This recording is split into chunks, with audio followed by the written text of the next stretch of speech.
వర్ణింప చూపెట్టడం ఎవరికి కాని మించిన పని. ఊహకందినంత మేర కళాకోవిదులు, సౌందర్య పిపాసకులు ఎవరి మట్టుకు వారు ఊహించుకుని ఆయమ్మ అపురూప సౌందర్యమును ఊహాగానం చేయడమే లెస్స. రూపానికి యవ్వనం, మేలిమికి పరిమళమబ్బడం వంటిది గదా. రోజులు గడిచిన కొద్దీ ఆ సుందరి యవ్వనం పాలపొంగులాగా బుసబుస పొంగుతుంది. బాలమహర్షి తనకు వచ్చినంత వరకు విద్యలన్నింటినీ శిష్యురాలికి నేర్పటంలో సర్వశక్తులూ వినియోగిస్తున్నాడు. చింతామణి అప్పటికి కొంతవరకు నేర్చి ఉండటం వల్ల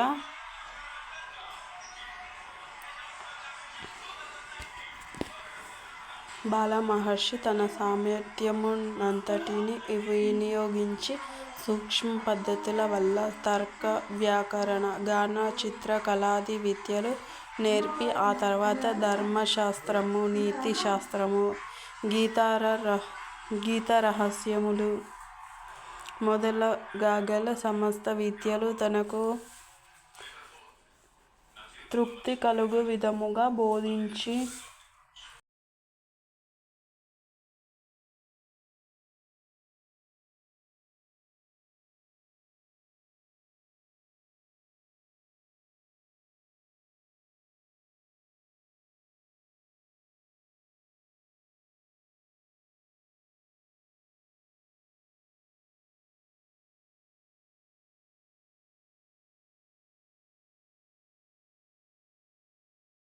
ఇహ వేదాంత భాగమును పక్రమించు సమయములలో ఒక శుభముహూర్తమున చింతామణి పుష్పవతి అయిందన్న వార్తను శోభ వల్ల తెలుసుకున్నారు. రాజదంపతులు స్వయంగా వచ్చి అతిఘనంగా జరుపబడు వేడుకలలో, ఉత్సవాల్లో పాల్గొనవలసింది అని బాలమహర్షిని ప్రార్థించారు. కాని సర్వసంగీ విరాగి అయిన తనవంటి బైరాగికి ఇటువంటి ఐహిక విషయాలలో ఎటువంటి ఆసక్తినీ లేదని అతడు వివరించి చెప్పినందువల్ల వారు బాలమహర్షిని ఎటువంటి నిర్బంధమూ చెయ్యలేదు. 15వ జన్మదినము దాటి 16వ ఏట మొదటి వారంలో చింతామణి యవ్వన చిహ్నంగా ఒక శుభలగ్నమున పుష్పవతి అయింది. వంశానుక్రమంగా రాజసంప్రదాయముననుసరించి చేయవలసిన విధులు, వేడుకలు, అంగరంగ ఉత్సవములు అతి వైభవంగా జరిపించారు.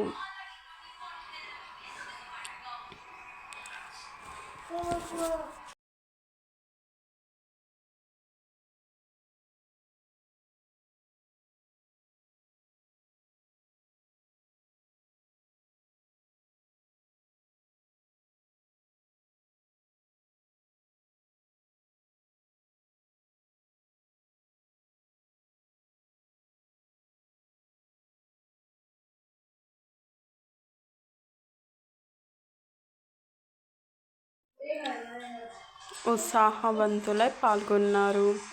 ఈ శుభవార్త బిల్వ నగరానికి కూడా తెలియజేయబడింది. కొద్ది కాలంలోనే చింతామణి వివాహానికి ముహూర్తము నిశ్చయం చేసి వర్తమానము పంపుతామని కీర్తికాముడు ధర్మపాలునికి వ్రాసాడు. కీర్తికాముని పుత్రిక అపూర్వ చింతామణి అందాల కుప్పయని. ఆమెని మించిన అందగత్తె ఈ ప్రపంచంలో లేదని దేశమంతటా పేరు మ్రోగింది. ఈ కారణం వల్ల వివిధ నగరాధీశులు, నానా దేశపు రాజకుమారులు ఆ కన్యని వివాహమాడాలని రాయబారాలు పంపుతున్నారు, చిత్రపటాలు పంపుతున్నారు.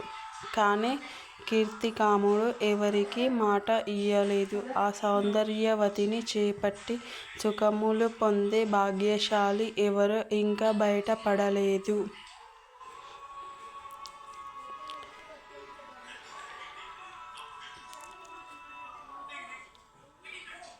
ఈ విషయమును గురించి రాజు కీర్తికాముడు ఒకనాడు అంతఃపురంలో దేవి మంజులతో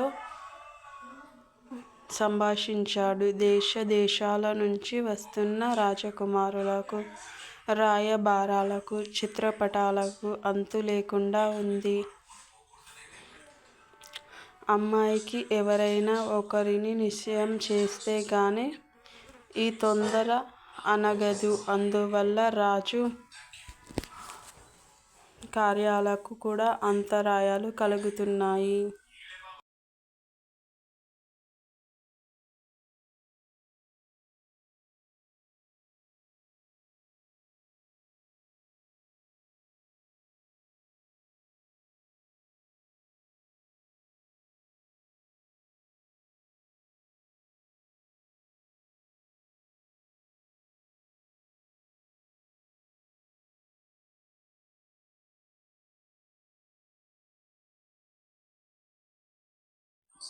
తమరు చెప్పింది నాకు అర్థం కావడం లేదు. ఎవరైనా ఒకరిని నిశ్చయం చేయడం అంటే ఏమిటి?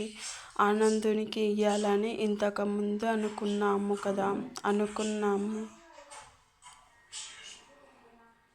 అమ్మాయి అభిప్రాయమును పూర్తిగా తెలుసుకోవాలి కదా. ఇప్పుడు కొత్తగా తెలుసుకోవాల్సింది లేదు. అమ్మాయి అభిప్రాయమును పూర్తిగా తెలుసుకోవాలి కదా. ఇప్పుడు కొత్తగా తెలుసుకోవాల్సిందే లేదు. చిరంజీవికి ఆనందుడి మీదనే మనసు నిలిచింది. చిన్నప్పటి నుంచి దానినే పురస్కరించుకుని ఆ మధ్య వచ్చినప్పుడు మా అన్నకు మాట ఇచ్చినాము కూడా. తనకిప్పుడు కొత్త ఆలోచనలు కలగడానికి కారణం ఏమిటో తెలియడం లేదు. కొత్త ఆలోచనలు ఏమీ లేవు. చింతామణి మనసును తెలుసుకోవాలని అంతే. ఆమె ఆంతర్యానికి విరుద్ధంగా నడవము. ఎవరికీ శ్రేయస్సు కాదు. దాని మనసును ఆనందునిమీదనే ఉంది. అందులో సందేహం లేదు. అది ఎప్పుడు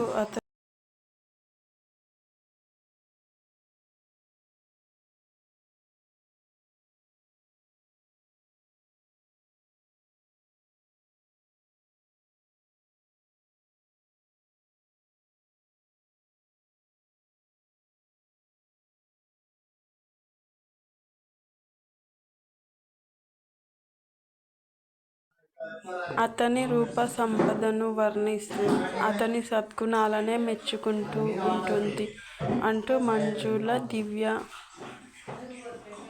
అక్కడినుంచి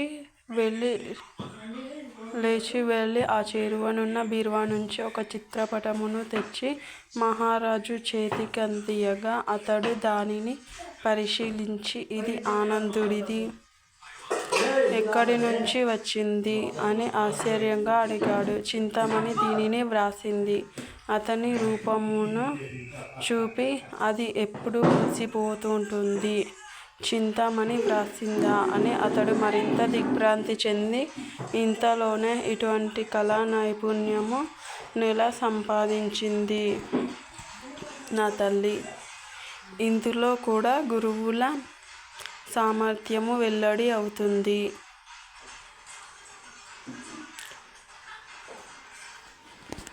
చింతామణి ముమ్మాటికి ఆనందుణ్ణే ప్రేమించుకుంది. నా మాట ఎందుకు?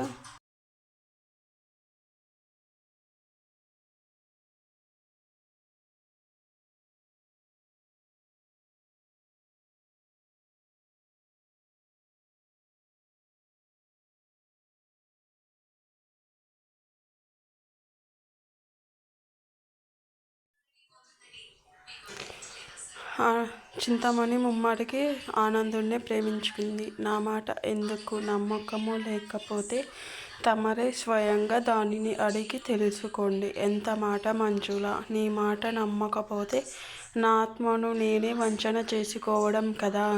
సరి. అప్పుడు పురోహితుల రావించి ముహూర్తము ఏర్పాటు చేయించి మీ అన్నగారికి లేఖ పంపుతాను. తమ సావకాశమును బట్టి చేయండి. ఇంకొక విషయం తమకు మనవి చేయవలసి ఉంది.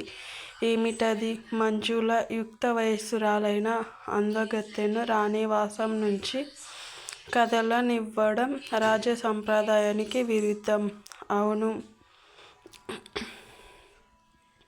విద్యాభ్యాసాన్ని ఇంతటితో కట్టిపెట్టాలని నేను ఇదివరకే అనుకున్నా. రేపటి నుంచి గురువుల దగ్గరకు పోవద్దని చెప్పు. సరే.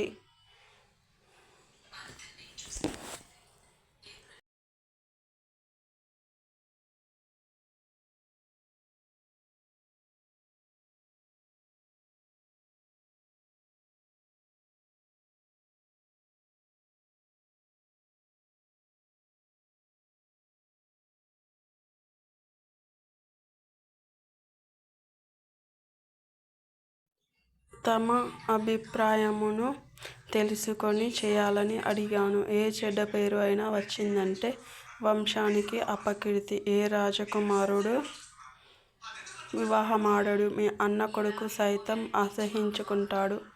Thank you so much for friends. నా స్టోరీ కనుక మీకు నచ్చినట్లయితే లైక్ చేయండి, షేర్ చేయండి, సబ్స్క్రైబ్ చేసుకోండి. అలాగే నా స్టోరీ ఎలా ఉందో కామెంట్స్లో చెప్పండి. అలాగే